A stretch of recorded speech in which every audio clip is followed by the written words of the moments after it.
She wore a red dress that made the whole room pause, not because it demanded attention, but because she did. When she laughed at something the DJ said, it wasn't loud or performative. It was real, unguarded, and somehow, in a room full of strangers, that laugh found you. You weren't the most confident person at that reception, but you ended up beside her at the bar anyway, the way certain things in life happen, not by planning, but by quiet design. She said her name was Valentina. Within minutes, she was teasing you about your tie, genuinely curious about your shoes, and asking questions that felt less like small talk and more like she was actually paying attention. You didn't realize it then, but something had already shifted. 3 months later, you were together. 6 months after that, you couldn't remember the shape of your life before her. And a year in, standing in her family's backyard, your hands trembling, her father watching in silence, her mother already pressing her fingers to her lips to hold something in. You asked the question that changed everything. She said yes, and the family didn't just celebrate. They felt it. Every single one of them. What you didn't fully understand yet was this. You hadn't just proposed to Valentina. You had proposed to her mother, her 3 sisters, her 2 brothers, her 4 aunts, her 6 cousins, and an uncle everyone calls Tio Loco, whose past is spoken about only in careful half-sentences and knowing glances. You were not simply entering a marriage. You were entering a world. The engagement Valentina's mother began calling you mijo within the first week. It sounded like warmth, and it was. But warmth in this family comes with weight. Sunday dinners were no longer invitations. They were expectations. A quiet, unspoken understanding that your presence was required, not as a guest, but as someone who now belonged. Missing one felt less like skipping a meal, and more like breaking a promise no one had explicitly asked you to make. The food at those dinners was extraordinary, but it was never just food. It was her mother's way of saying, "I see you. I'm taking care of you." She didn't ask if you wanted more rice. She simply appeared behind you with a serving spoon and filled your plate, telling you quietly that you looked too thin. You're 6'1" and 190 pounds, but in her eyes, you were someone worth feeding, and that meant something. Then there was Abuela. She spoke no English. None. But she spoke to you, constantly. Long, animated stories with her hands moving like she was conducting something invisible. You'd catch one word in 15 and nod slowly, hoping your expression wasn't giving you away. Valentina would sometimes translate. Other times she'd just watch from across the room with a small smile, letting you sit in the discomfort, but never cruelly. Just letting you be there, in the middle of something you didn't yet understand. That, you'd later realize, was its own kind of trust. Personal space worked differently here. Every greeting came with a hug, a kiss on the cheek, full and genuine contact. Whether you'd been apart for a week or 2 hours. Your own family shook hands at funerals. This required a different kind of openness, a willingness to be held. Her sisters welcomed you immediately, not with caution, but with the easy certainty of people who had already decided. They asked questions that cut straight to the center of things. They offered opinions without apology. They added you to the family WhatsApp group, 47 people, and sent memes at 2 in the morning like it was the most natural thing in the world. Her brothers were quieter. They watched you, assessed you, not with hostility, but with the careful attention of people who had protected someone they loved for a long time and weren't ready to stop. Then one afternoon, Carlos, the oldest, asked you to help him fix his truck. You told him honestly that you knew nothing about trucks. He handed you a wrench anyway. 3 hours later, you were covered in grease.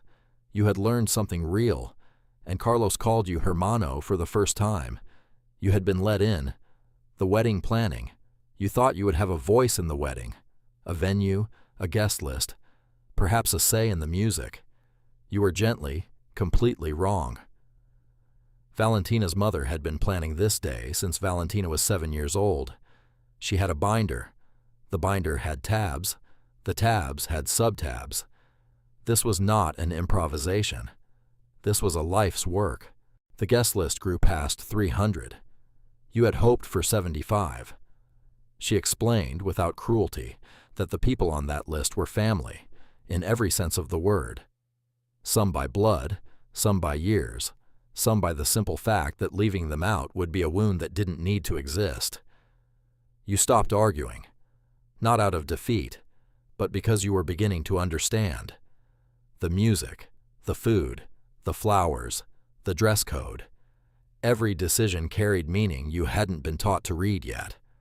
A live band wasn't just entertainment. It was how this family marked the moments that mattered. The food wasn't excess. It was abundance as an act of love. You were learning a new language, not Spanish, though you were picking up more than you admitted. Something deeper. The language of a family that takes togetherness seriously. The day itself.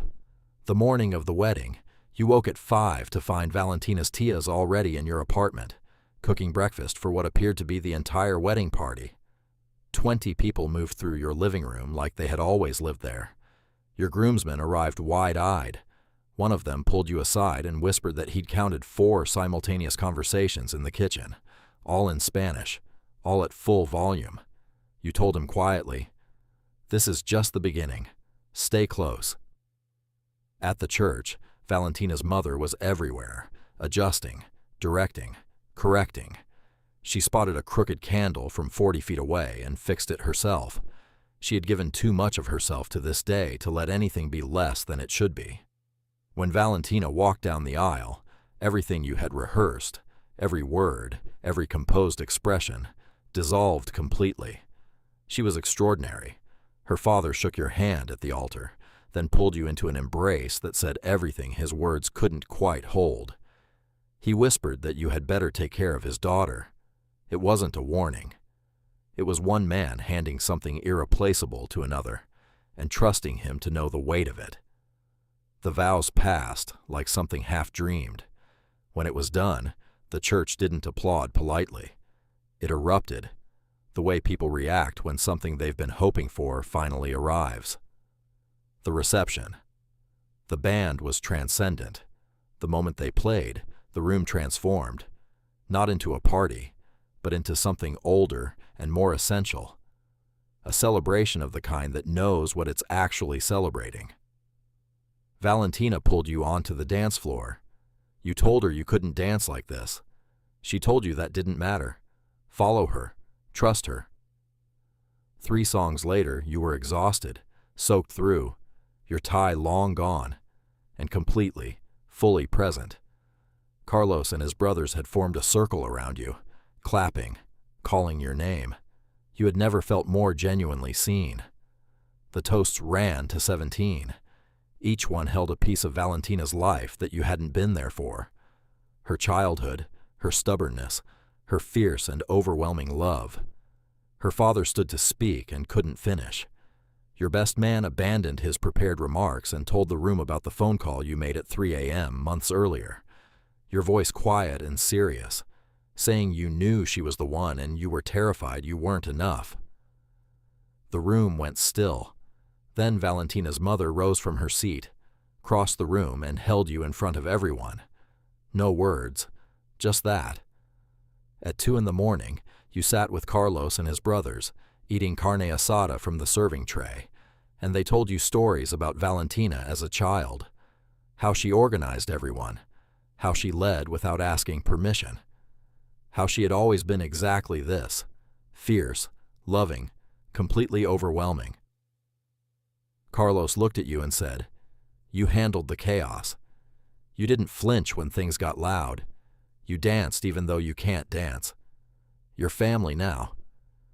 Actually family. Around 3, Valentina found you and led you outside to a balcony above the city. The noise had finally softened. The air was still. She asked if it had been too much. You thought about the question honestly. The chaos, the crowd, the noise, the love that never once asked permission to enter. You pulled her close. It was perfect, you told her. Every single second of it. Inside, the band played their final song. You could hear her family singing, loud, off-key, and full of joy. This was your life now. This was your life now. Not the quiet one you had before. Something larger, louder, and far more alive. A family that had claimed you before you were ready, and in doing so, gave you something you hadn't known to want. You weren't just married to Valentina. You were part of something.